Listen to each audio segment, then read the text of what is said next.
Dans Job 5, 19, 26, le Seigneur nous assure qu'il prendra notre responsabilité. Il dit qu'il nous libérera de 7 craintes. Dans la parole de Dieu, le chiffre 7 parle de perfection. Je veux donc dire qu'il nous libérera de n'importe quel trouble, épreuve, souffrance et affliction, quelle qu'en soit l'ampleur. Il nous délivrera des peines et des souffrances.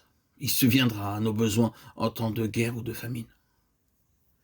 Quand les enfants de Dieu remercient Dieu pour leur nourriture, ils remarquent que même la nourriture la plus ordinaire devient succulente.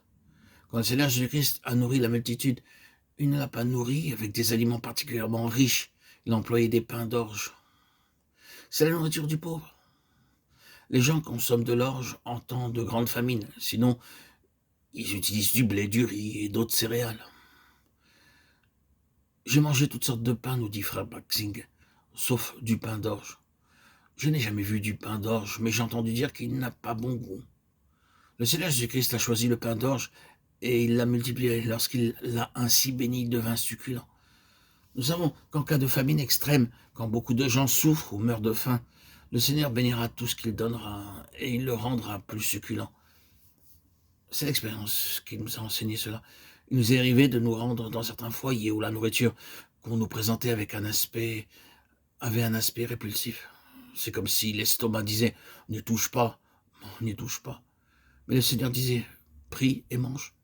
Assurément, quand nous avons dit « Seigneur, bénis la nourriture », elle est devenue très très savoureuse. Dieu l'a promis et nous en avons fait l'expérience.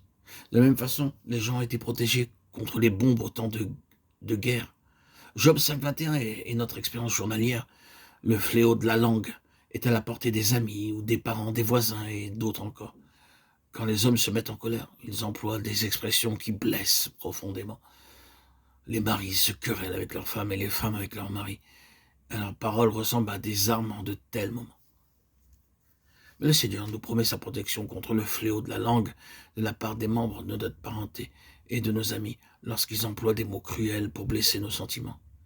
Il est difficile d'oublier les propos de quelqu'un qui nous a blessés par des paroles méchantes. Mais le Seigneur emploie le baume de Galaad pour guérir ses blessures. Il a pris la responsabilité de nous libérer de tous ces dangers. Le Seigneur nous dit « Je vais t'aider, car je t'ai créé. Tu es ma propriété, ma possession. Ainsi je prends sur moi ton fardeau, toute ta responsabilité. » De même que les mères transportent avec joie leurs enfants, de même le Seigneur Jésus-Christ nous conduira en toute sécurité. Lorsque les hommes nous transportent, ils meurtrissent nos membres et nos os parce qu'ils ne savent pas trop comment s'y prendre. Ils nous manipulent rudement, bien que leur intention soit sans doute très bonne. Et nous nous sentons ainsi mal à l'aise. Mais le Seigneur dit, je vais vous transporter, je vous mettrai autant à l'aise que possible et je vous libérerai de toute épreuve. Jusqu'à votre vieillesse, je serai le même. Jusqu'à votre vieillesse, je vous soutiendrai, je l'ai fait. Et je vais encore vous porter, vous soutenir et vous sauver. Ésaïe 46, 4.